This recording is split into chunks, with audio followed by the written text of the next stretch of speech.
Bonjour et bienvenue dans ce premier épisode d'Écologie Bleu Marine. Aujourd'hui, nous allons vous parler de la COP21, la grande conférence mondiale sur le climat.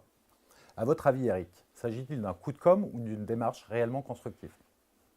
La COP21 est une conférence qui réunit en ce moment à Paris les chefs d'État du monde entier. L'objectif est connu, trouver un accord contraignant de limitation des émissions de gaz à effet de serre afin de limiter le réchauffement climatique. Le CO2 par exemple est le principal gaz à effet de serre. Il est issu de la combustion du pétrole, du gaz et du charbon.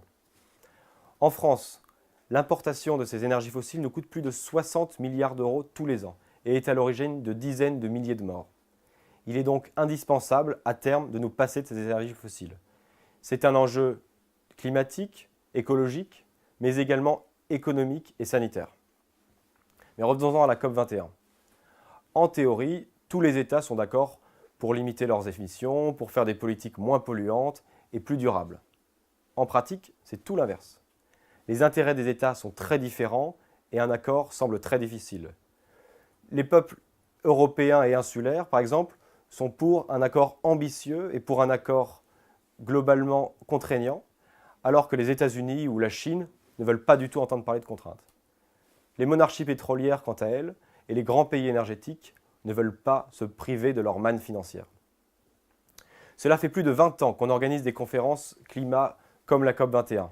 20 ans à discuter, faire des annonces, des photos, manger des petits fours, sans en pratique arriver à aucun accord réellement efficace.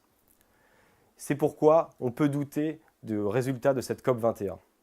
Malgré tout, et quel que soit l'accord qui soit signé d'ici le 11 décembre à la fin de la conférence, cette conférence COP21 aura au moins une vertu.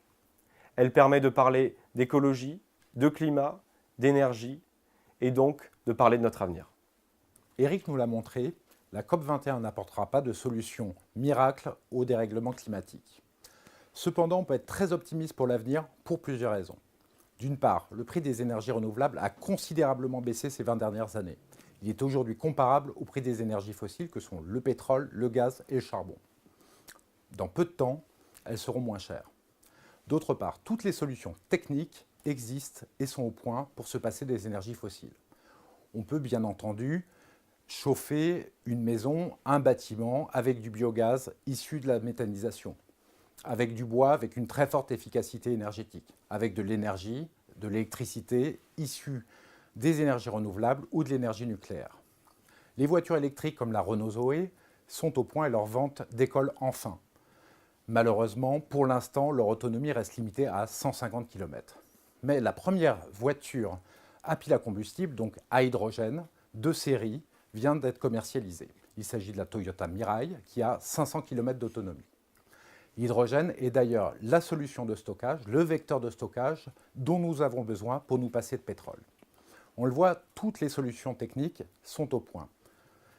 Elles sont soit à un coût comparable à celui des solutions classiques, soit elles n'attendent qu'une production en grande série pour que les prix se rejoignent.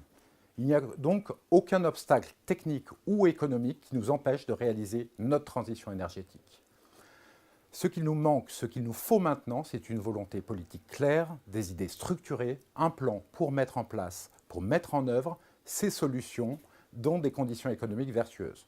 Ce sera l'objet du deuxième épisode d'Écologie Bleu Marine que nous vous présenterons la semaine prochaine.